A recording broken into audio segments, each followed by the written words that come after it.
Friends, welcome to radix. आज हम लोग ये इंग्लिश सेक्शन को डिस्कस करेंगे एसटी नंबर 351 के। चलिए सीधे क्वेश्चन से शुरू करते हैं। ये पहला क्वेश्चन, इसमें आपको ब्लैंक्स को फिल करना है। 8 blank that Prashant will not be selected for the post, and चारों ऑप्शंस में से कौन सा अप्रोप्रिएट वर्ड है जो आपको फिल करना है। And obviously the answer is seems, क्योंकि it feels, it believes and it looks को लुक्स लाइक अगर होता तो थोड़ी सी पॉसिबिलिटी बनती। So it seems is equal to it looks like. That Prashant will not be selected for the post, feels and believes will make no sense. I don't suppose that Pramod will be elected blank. How hard he struggles as he is not completely supported by the committee. And the answer is no matter. मुझे नहीं लगता कि Pramod elect होगा। इससे कोई फर्क नहीं पड़ता कि वो कितना भी मेहनत कर ले। So no matter how hard he struggles, क्योंकि he is not completely supported by the committee, क्योंकि कमेटी उसका पूरी तरीके से सपोर्ट नहीं कर रही है। तो इसका अनुवाद कुछ ऐसा ही निकल के आएगा, and the answer is no matter. बाकी सारे वर्ड्स आपके यहाँ पे फिल नहीं होंगे, कोई सेंस निकल के आएगा नहीं। And in this question you have to choose the word which is closest in meaning to the given sentence or phrase. In the first sentences, a series of columns supporting a large porch is typical of medieval architecture. Medieval यानी मध्यकालीन, और architecture is architecture. So मध्यकालीन architecture का जो इसमें से typical symbol है, और वो सिंबल है a series of columns, जो सपोर्ट करता है एक लार्ज पोर्च को। पोर्च आपका छज्जा टाइप का चीज हो जाएगा, और इसको सपोर्ट करते हुए लार्ज कॉलम्स बनाए होते हैं। इन कॉलम्स को आप क्या बोलते हैं? And the answer is pillars. आसान है। स्टैच्यूज होता है, मूर्तियों को बोलते हैं। जैसे आप हर चौराहे पे जो क्रांतिकारियों और पुराने नेताओं का मूर्ति देखते रहते हैं, उसी को अंग्रेजी में स्टैच्यू बोलते हैं। And arch, ARCH, arch is architecture and arch, इन दोनों वर्ड्स में आपका सेम रूट है, you can see it here. And arch उसी आर्किटेक्चर से ही है, और ये स्ट्रक्चर होता है जो किसी बिगर स्ट्रक्चर को सपोर्ट करता है। तो ये curved structure, a curved structure that supports a bigger structure is known as arch. And mural is a painting on wall.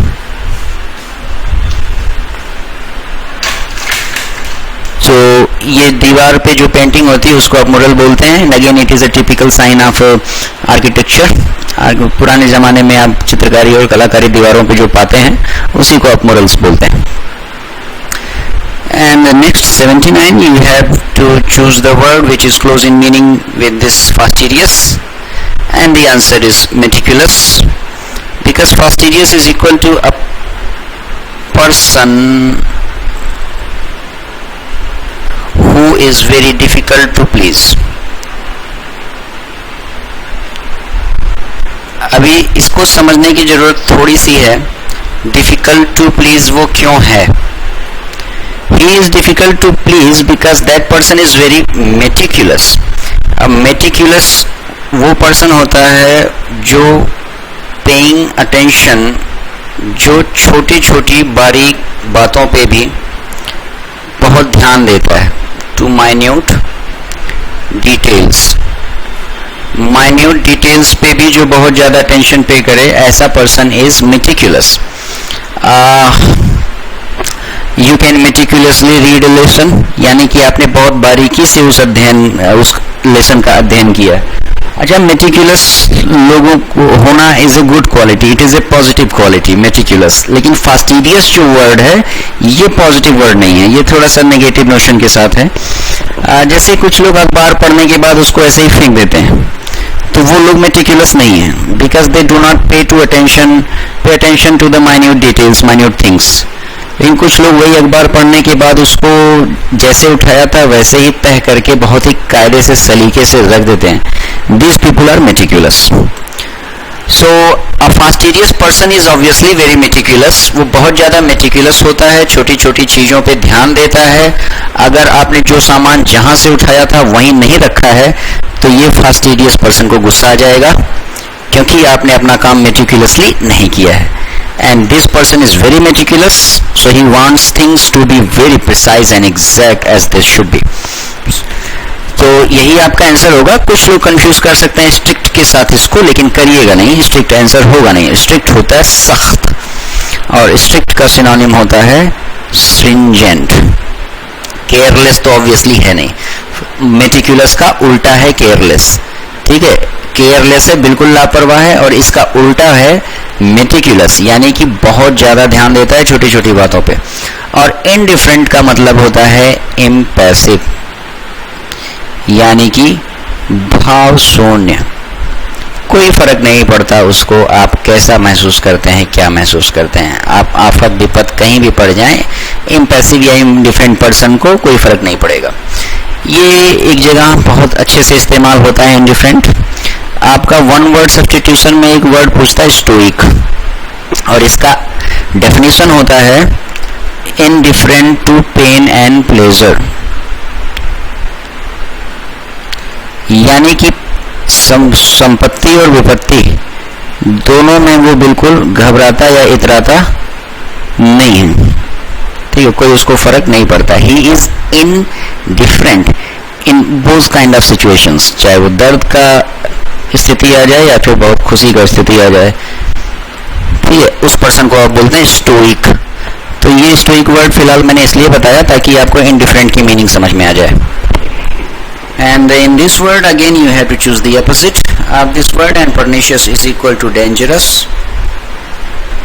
खतरनाक, harmful. So obviously the answer will be beneficial, उल्टा. dangerous तो इसका synonym हो जाएगा. And parochial is narrow, बहुत ही पतला. permanent is permanent. next amorphous, ये chemistry जो लोग ठीक से पढ़े होंगे 11th एंड 12th में, उनको दो स्ट्रक्चर मिले होंगे सॉलिड स्टेट में, amorphous and crystalline. Crystalline structure जो होता है इसको आप काटना आसान होता है इन सॉलिड्स को, because they are regular shaped, and the amorphous solids are irregular shapes. इनको आप काटना आसान नहीं होता.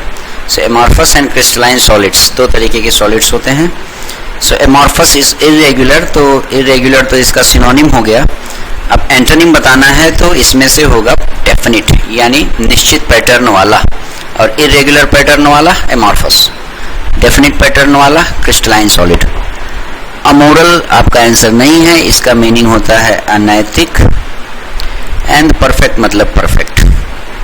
ये दो क्वेश्चन हैं, एक में 3 की स्पेलिंग सही है, एक की स्पेलिंग गलत है तो उसमें रॉन्गली स्पेल्ड वर्ड बताना है, और एक में 3 की स्पेलिंग गलत है, सिर्फ एक की सही है तो उसमें करेक्टली स्पेल्ड वर्ड बताना है.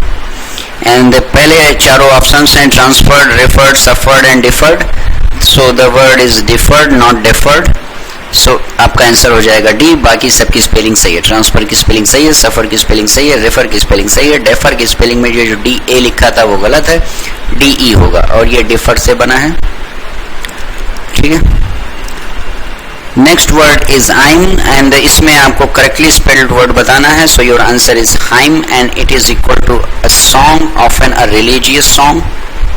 कोई धार्मिक गीत वीत टाइप का होता है ये. हिंदी में इसके लिए आपको जो वर्ड मिलेगा वो है श्लोक. हमारे यहाँ श्लोक होता है, उनके यहाँ हाइम्स होते हैं, क्रिश्चियंस के यहाँ. सो श्लोक इज हाइम्स. बाकी सारे स्पेलिंग गलत हैं. ये हाइमेन लिखना चाह रहा था लेकिन कहीं भी हाइमेन वो ठीक से लिख नहीं पाया है. हाइमेन की स्पेलिंग होती है ये, and hymen is a thin layer that covers vagina. And next is a टिफू, passing off someone else's writing as one's own. इसको आप दूसरे तरीके से भी कभी कभार पेपर में देखेंगे. stealing someone's writing, किसी की राइटिंग को चुरा लेना. चुरा लेना का मतलब ये कि लिखा किसी और ने है और आप बता रहे हैं कि मैंने लिखा है. तो आप क्या कर रहे हैं? प्रैक्टिस. आप प्लेजियरिज्म प्रैक्टिस कर रहे हैं. सो your answer is plagiarism. Facebook वगैरह पे ज़्यादा लोग ये चीज़ करते हैं, किसी दूसरे की राइटिंग को आपने ऐसा ही कॉपी पेस्ट कर दिया, एंड उसके बाद जब नीचे आपके friends wonderful, wow, very good comment करते हैं तो you say just thanks, that means I have written this. So you take credit for someone else's work, so you are practicing plagiarism. इसको कॉपिंग नहीं कहते हैं. कॉपिंग कहते हैं ये जो कॉपी और पेस्ट आप करते हैं, इधर से कॉपी किया इधर पेस्ट कर दिया, इसको कॉपी करना बोलते हैं. या फिर एग्जाम में जब आप किसी के आंसर को कॉपी करते हैं तो उसको कॉपी करना बोलते हैं. लेकिन जब आप किसी की राइटिंग को क्लेम करते हैं कि ये मैंने लिखा है कविता या शायरी या ऐसा कोई भी पीस ऑफ वर्क, उसको प्लेजरिज्म कहते हैं. Patenting is a different practice. कोई प्रोडक्ट कोई कंपनी बनाती है, लॉन्च करती है एंड देन उसको वो पेटेंट करवा लेती है पेटेंट ऑफिस में. दैट मीन्स हमारे अलावा इसको और कोई नहीं बना सकता, हमारी मोनोपोली है इस पे, सिर्फ हम ही इसका प्रोडक्शन करेंगे और कोई इसका प्रोडक्शन नहीं करेगा. जैसे कि आप माइक्रोसॉफ्ट को देख सकते हैं. माइक्रोसॉफ्ट जो बनाता है ऑपरेटिंग सिस्टम, वो ऑपरेटिंग सिस्टम को दूसरी कोई कंपनी नहीं बना सकती. एप्पल को दूसरा बनाना पड़ेगा, लाइनक्स को दूसरा बनाना पड़ेगा. सो ये मोनोपोली हो जाती है क्योंकि उन्होंने उस प्रोडक्ट को पेटेंट करवा लिया होता है. पेटेंट इस एक्ट को कि only I will do this, no one else can do this, इस एक्ट को आप पेटेंटिंग कहते हैं. एडेप्टेशन बोलते हैं, अडेप्ट से बना है ये. वैसे तो इसकी मीनिंग एक अनुकूलन होती है, लेकिन यहाँ पे जो सेंस लिखा है वो दूसरा है. कोई नॉवेल वगैरह आती है, उसको कोई राइटर लिखता है, लेकिन फिर इसी नॉवेल पे बेस्ड एक मूवी आ जाती है. आपको लाइफ ऑफ पाई का एग्जाम्पल याद होगा. इट वाज अ नॉवेल और इस नॉवेल के लिखे जाने के बहुत दिन बाद एक मूवी भी आ गई, लाइफ ऑफ पाई, और उस मूवी ने ऑस्कर जीत लिया. ऐसे ही आजकल एक टीवी सीरीज बहुत फेमस हुआ है, GOT, गेम ऑफ थ्रोन्स. ये भी एक नॉवेल पे बेस्ड है. तो ये जो GOT सीरीज आप देख रहे हैं, this series is adaptation of that novel. या दिस मूवी जो आपने देखा और ऑस्कर जीत गई, this movie was again an adaptation of this novel. ठीक है, इसको आप बोलते हैं अडेप्टेशन, ये प्लेजियरिज्म नहीं है. And 85th an established principle of practical wisdom, and the answer is maxim. इसमें मैक्सिम मतलब होता है कहावत या एडेज भी बोलते हैं इसको. और इसी कहावत, क्योंकि अक्सर आप कहावतों में देखिए तो बड़ी बुद्धिमानी वाली बातें कही गई रहती हैं. So an established principle of practical wisdom is a maxim, and Marxism, Marx was a Chinese leader, और इसके जो मार्क्स के फॉलोवर हुए, they practice Marxism. ये मार्क्सवादी आपने सुना होगा, कम्युनिस्ट होते हैं ये, और मार्क्स इनका लीडर था, उसी को ये फॉलो करते हैं. And platonism, Plato was a philosopher, and Plato, अरस्तु, सुक्रेट, इनके जो फॉलोवर्स होते हैं, जो प्लेटो के फॉलोवर्स हुए, इनके प्रिंसिपल को फॉलो किया, वो प्लेटोनिज्म प्रैक्टिस करते हैं. एंड ये भी थोड़ा सा बुद्धिमान टाइप के लोग होते हैं, because Plato was a very wise person. So the followers of Plato are known as are practicing platonism. And neologism is very easy to understand, because neo एक रूट है और जिसका मीनिंग होता है न्यू, प्लस लोगोस भी आपका एक रूट है और जिसका मीनिंग होता है words. So new words is neologism. The art of coining new words. कुछ ऐसे लोग होते हैं जो हमेशा नए नए शब्दों का इस्तेमाल करते रहते हैं अपने जीवन में, और फिर आगे चल के वो वर्ड बड़े फेमस हो जाते हैं. तो those people are practicing neologism because they are coining new words. ये neo आपको इधर से याद हो जाएगा, नियोलिथिक एंड पैलियोलिथिक एज आपने पढ़ा होगा. पैलियोलिथिक एज, तो नियोलिथिक इज नवपाषाण काल, नव यानी नया, नियो, एंड लिथोस यानी पाषाण, पत्थर.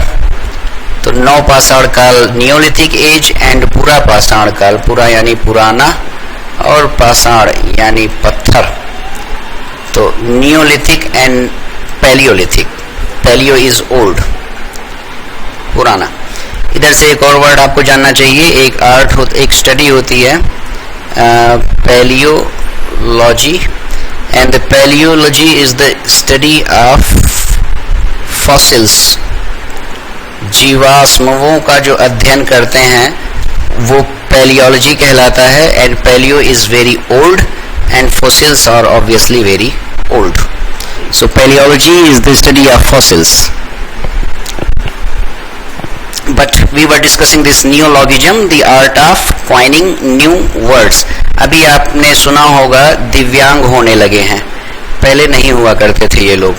So Narendra Modi coined this new word दिव्यांग. पहले विकलांग बोलते थे, लेकिन मोदी गए भाषण देने के दौरान उन्होंने ऐसे एट टाइम पे बोलते हैं ये वर्ड्स कि वो वर्ड बहुत वाइड स्प्रेड हो जाता है बड़ी जल्दी से और एक्सेप्टेड हो जाता है बाय द मासेस. तो दिव्यांग हो गया. या फिर अभी कुछ दिन पहले ट्रंप ने एक वर्ड इस्तेमाल किया फेलिसिटस. तो फेलिसिटस was again a very new word, क्योंकि फेलिसिटेशन वर्ड होता था एंड फेलिसिटेशन का मतलब होता है सम्मान. ये एक नाउन है, ये एडजेक्टिव के तौर पे यूज नहीं होता था, लेकिन ट्रंप ने इसको यूज कर दिया फेलिसिटस और ये वर्ड भी यूज होने लगा. So Trump coined felicitous, Narendra Modi coined divyang. So both of them are practicing neologism. इसी कला को, इसी काम को neologism बोलते हैं. And now in these sentences you have to choose the part which has the error. By the time we got our tickets and entered the cinema theater, the show was already begun. इस हिस्से में गलती है because the show had already begun होगा. ये tense का error है और टेंस में आपको पढ़ाया जाता है क्या कि सिंपल पास्ट में अगर एक हिस्सा है तो उसके पहले जो घटना हुई होती है वो हमेशा पास्ट परफेक्ट में होती है. तो योर आंसर इज सी, क्योंकि सो वाज ऑलरेडी बिगन नहीं, सो हैड ऑलरेडी बिगन होना चाहिए. एक हिस्सा जो काम पहले हुआ वो पास्ट परफेक्ट, जो उसके बाद हुआ वो simple past. And then there is only one cure to the evils which newly acquired freedom produces, and that cure is freedom. सिर्फ एक क्योर है और वो क्योर है फ्रीडम. तो यहाँ पे दिक्कत क्या है, देखिए ये थोड़ा सा ट्रिकी है. अगर आप कर लिए तो अच्छी बात है, नहीं कर पाए तो भी ठीक है. ये प्रेपोजिशनल एरर है and prepositional errors are always tricky, they are never easy. and एक वर्ड आपको याद करने के लिए कहा जाता है वोकैबुलरी में पैंसिया, एंड पैंसिया की मीनिंग होती है क्योर फॉर ऑल. ठीक है, ऐसा आपने याद किया होगा. तो यहाँ देखो क्या लिखा है, there is only one cure to the evils. To the evils नहीं होगा, क्योर फॉर द इविल्स होता है. ठीक है, cure takes for, it doesn't take to. And now you got one more word, panacea, cure for all. So your answer is B, क्योंकि यहीं पे है to. अगेन ये आपका सेंटेंस इम्प्रूवमेंट वाला है और ये जो कैन बी क्लासिफाइड बाई इसको बोल्ड कर दिया गया है. इसकी जगह पे क्या हो सकता है ये आपको बताना है. So problems faced by the common man can be classified by several categories. No, can be classified into several categories. ठीक है, तो ये आपका रीडिंग से आ जाएगा. ग्रामर बहुत ज़्यादा लगाएंगे तो तकलीफ होगी. रीडिंग की हैबिट रहेगी तो people know that classified into होता है, क्लासिफाइड बाय बाय नहीं होता. या क्लासिफाइड बाय का सेंस दूसरा होगा. अगर मैंने क्लासिफाई किया कोई चीज को तो that thing has been classified by me. लेकिन मैंने अगर उसको 3 कैटेगरीज में क्लासिफाई किया है तो yes, that thing has been classified by me into 3 different categories. ठीक है, तो यहाँ पे इनटू सेवरल कैटेगरीज है तो इनटू आएगा. अगर by me, by you, by him होता तो बाय चल जाता. Next, it has become a fashion to talk about exercise restraint on anything and everything. So exercise restraint को बोल्ड किया गया है. आपको बताना है कि इसकी जगह पे क्या होना चाहिए. होना चाहिए एक्सरसाइजिंग रेस्ट्रेंट डी. ठीक है, चीजों के ऊपर पाबंदी लगा देने का बात किया जाए, ऐसा एक फैशन चल गया है समाज में. जब से योगी और मोदी की जोड़ी आई है, ये बैन हो जाना चाहिए, वो बैन हो जाना चाहिए, ऐसा कर दो, वैसा कर दो. तो वही सेंटेंस लिखा है यहाँ पे. It has become a fashion to talk about exercising restraint on anything and everything. Restraint का मतलब होता है लिमिटेशन. ठीक है, पाबंदी. ठीक है, रिस्ट्रिक्शन. ठीक है, लगा दिया जाए. अब क्या, इस लिमिटेशन को एक्सरसाइज करने का, यानी कि प्रैक्टिसिंग. ये एक्सरसाइजिंग गलत है, एक्सरसाइजिंग होना चाहिए. तो practicing is the meaning of this exercising, यानी कि imposing. So it has this sense. Exercising has a sense of practicing or imposing. And now this one 92, please give him medicines if his temperature will rise. ये हिस्से में कमी है, इसको improve करके लिखना है आपको.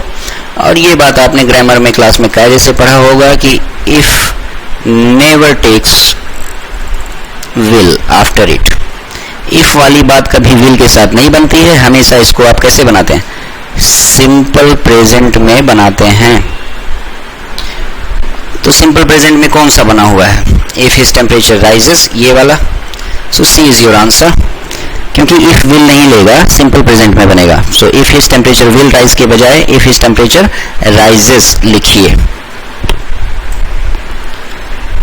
ये कुछ इडियम्स एंड फ्रेजेस हैं, इनकी मीनिंग आपको बतानी है. To play fast and loose, और इसका मीनिंग है to act अनरिलायबली.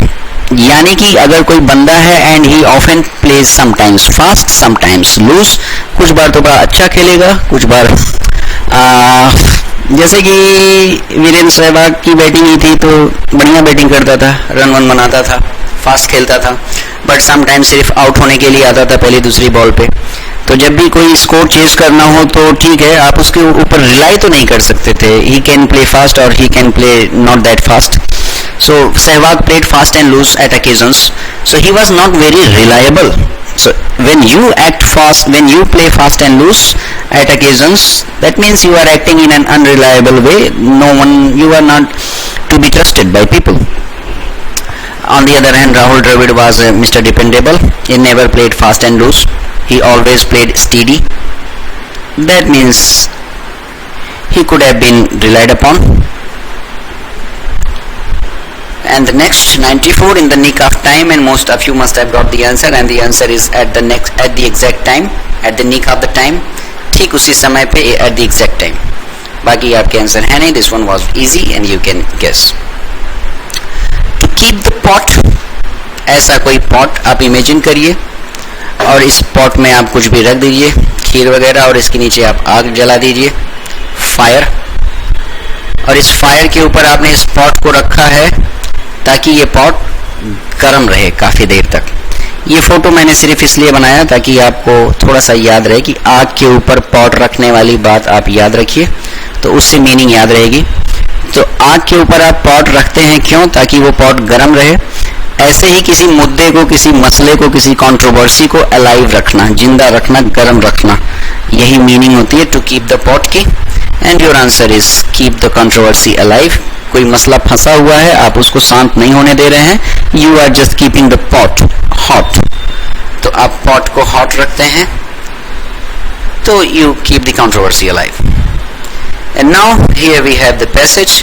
Culture is the cultivation of a plant or garden, not the eradication of its roots. It is the understanding of the roots and seeds, their patient care and instructed nourishment. Culture is not knowledge, nor is it art, still less is its acquaintance with the literature and art. By culture I mean first of all what the anthropologists mean, the way of life of a particular people living together in one place. यहाँ तक मैंने पढ़ा, बाकी आप पढ़ लीजिएगा.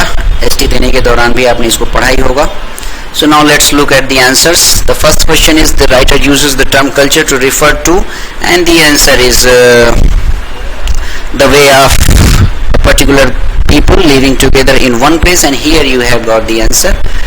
By culture I mean first of all what the anthropologists mean, the way of life of a particular people living together in one place, और यही आपका ऑप्शन डी है, तो यही आपका आंसर है. And 97, the passage suggests that the universal education, इनमें से क्या करता है, is in fact aggravating the existing problems of the modern world. aggravate का मतलब होता है to worsen, और खराब कर देना. ठीक है, किसी चीज को वर्स बना देना. तो आप बताओ कि अगर पैसेज ऐसा सजेस्ट करेगा, क्योंकि ये तो नेगेटिव स्टेटमेंट हो गया. पैसेज के मुताबिक यूनिवर्सल एजुकेशन क्या है? यूनिवर्सल एजुकेशन क्या करेगा इनमें से? तो education is in fact aggravating the existing problems of the modern world. कि जो existing problem of modern world हैं उसको एग्रेवेट कर रहा है, यानी और भी ज्यादा वर्सन कर रहा है education. Is it fact? No. जो एग्जिस्टिंग प्रॉब्लम्स हैं उनको सॉल्व करने के लिए उद्देश्य है एजुकेशन का, उन प्रॉब्लम्स को बढ़ाना उद्देश्य नहीं है एजुकेशन का. So this is a negative statement and you can cancel it out without reading the passage. Is the solution to the problems in the modern world? Obviously, यही तो मैं कह रहा था अभी तक कि अग्रेवेट नहीं करेगा बल्कि सोल्यूशन प्रोवाइड करेगा. Yes, it is very possible answer. Would prevent us from transmitting culture to the future generation. Again देखिए, प्रिवेंट करेगा हमें यानी रोकेगा हमें transmitting culture to the, negative statement है, आप इसको खारिज कर दीजिए. This can not be your answer. Would help retain the cultural values. Again it is possible. इसको करने में हेल्प करेगा, हाँ बिल्कुल हेल्प करेगा. या फिर सोल्यूशन देगा प्रॉब्लम्स इन मॉडर्न वर्ल्ड्स, हाँ बिल्कुल देगा. सो बी एंड डी दो प्रोबेबल आंसर हैं आपके. ए और सी तो कतई आंसर नहीं हो सकते. ठीक है, अब देखिए ऐसे मसलों में आप क्या करेंगे जब आप बी भी पॉसिबल है और डी भी पॉसिबल है जबकि आंसर तो सिर्फ एक को करना है. देखिए, I have already told you in previous solutions, go with the flow. Flow यानी थीम. पैसेज की जो थीम है उसको सपोर्ट करता हुआ जो ऑप्शन हो दोनों में से उसको आप टिक कर दीजिए, आंसर सही हो जाएगा. अब पैसेज की थीम क्या है? पैसेज की थीम में एजुकेशन की तो बात हो रही है, इंपॉर्टेंस ऑफ एजुकेशन. ठीक है, इट इज अ कीवर्ड. लेकिन जब आपने पिछला क्वेश्चन किया था तो इधर क्या था? कल्चर. ठीक है, तो you can C culture, education, इसकी बात हो रही है, कल्चर की और एजुकेशन की. तो कल्चर और एजुकेशन के को रिलेशन को जो बता रहा है वो डी है. ठीक है, डी जो है आपका कल्चर और एजुकेशन के को रिलेशन की बात कर रहा है, जबकि इसमें क्या हुआ है? मॉडर्न वर्ल्ड की प्रॉब्लम्स की बात हुई है. तो मॉडर्न वर्ल्ड की प्रॉब्लम्स ये आपका थीम नहीं है. ठीक है, आपका थीम क्या है? Relation of education and culture. So go with the option D and D is your answer. 98 again देखिए फिर से कल्चर की बात हुई है. अगर मॉडर्न वर्ल्ड के प्रॉब्लम की बात हुई होती पैसेज में तो 4-5 क्वेश्चन उस पे आए होते, लेकिन 4-5 क्वेश्चन आपके कल्चर पे आए हैं. That means culture and education is the theme. So the culture of a community is said to deteriorate. Deteriorate मतलब होता है वही जो आपने अभी देखा, वर्सन, खराब होना.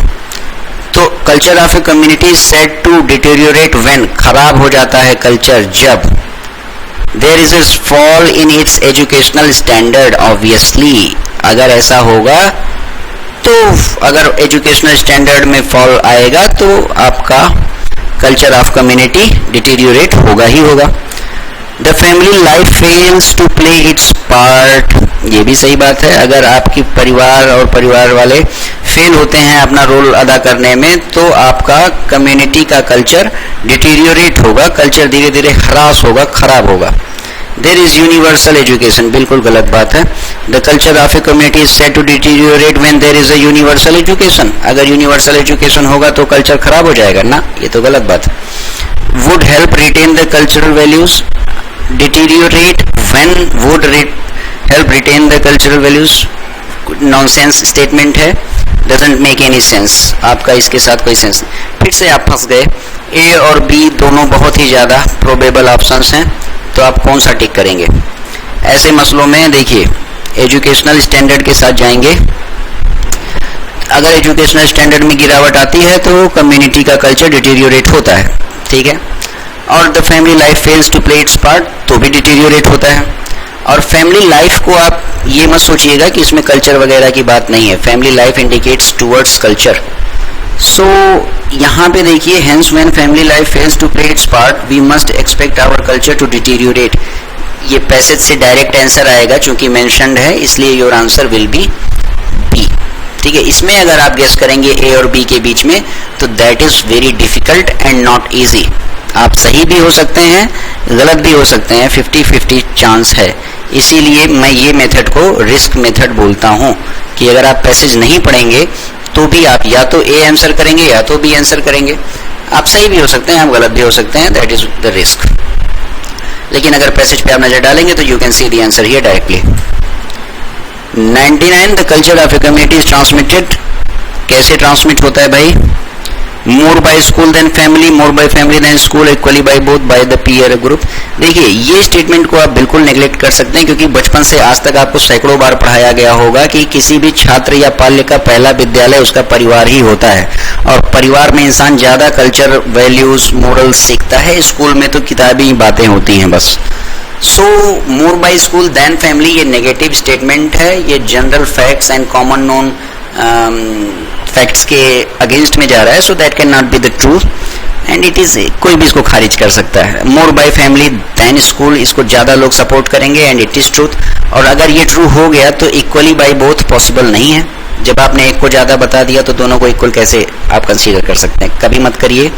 And bye the peer group, peer means होता है इक्वल्स, ठीक है, जो आपके इक्वल्स होते हैं, समकक्ष, सहपाठी, सहकर्मी, उनको आप पीयर बोलते हैं।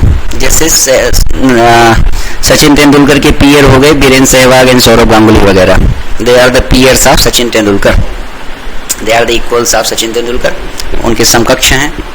हिंदी में वर्ड होता है समकक्ष। तो बाय द पीयर ग्रुप नहीं, क्योंकि आपने फैमिली को पहले ही मान लिया है, तो जैसे ये गलत है वैसे ये भी गलत मानेंगे। एंड द स्ट्रॉन्गेस्ट ऑप्शन ही आंसर होता है, and the strongest is B, more by the family than school. So B is your answer. And finally we have this question according to the passage, education is, education क्या है? The sharpening of wits, yes है, तो sharpening of wits ये काम है education का, तो it is a positive statement, it is a possible answer. Tapping and encouraging the inherent values in human, obviously ये भी है कि आप inherent values in human के बीच आपके अंदर की जो values, morals हैं उसको एक जगाए, शुरू करे, जिंदा रखे, ये भी काम एजुकेशन का है। And the substitution of old traditions with new ones, ये थोड़ा सा नेगेटिव है, एजुकेशन का ये काम नहीं है कि वो पुराने ट्रेडिशन को नए ट्रेडिशन से बदल दे। कुछ लोगों को लग सकता है कि हाँ ये भी करता है एजुकेशन, लेकिन वो एजुकेशन का साइड इफेक्ट है, पर्पस नहीं है। And the development of modern standards, yes it is the purpose of education. So according to the passage education is, इन तीनों में से क्या? तो आप देखिए कि ए भी पॉसिबल है, सही बात कह रहा है, बी भी पॉसिबल है, सही बात कह रहा है, और डी भी पॉसिबल है, सही बात कह रहा है। सी नहीं पॉसिबल है क्योंकि सही बात नहीं कह रहा है। तो आप क्या करेंगे, कौन से ऑप्शन के साथ जाएंगे? मैंने पहले ही बता रखा है, गो विथ द थीम, ऐसा ऑप्शन जिसमें आपका थीम कवर हो जाता है, that becomes the strongest candidate of being the answer. तो आपका tapping and encouraging the inherent values, यानी वैल्यू और कल्चर, मोरल, इसकी बात आपकी बी में हो रही है। बाकी में आपकी विट की बात हो गई, तो विट की बात होती तो पैसेज में खूब अब तक विट विट विट आया होता। या फिर development of moral standard, again you got a problem here because ठीक है, अब you can feel कि ये भी तो probable answer है। So see, you are left with two options, B and D.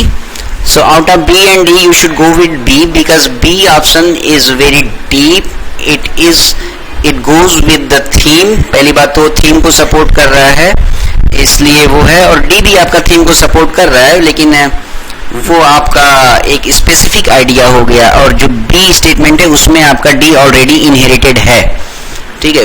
So D is a lighter version of B, so choose B because B is stronger, it talks about inherent values in human, and inherent values is obviously development of moral standards.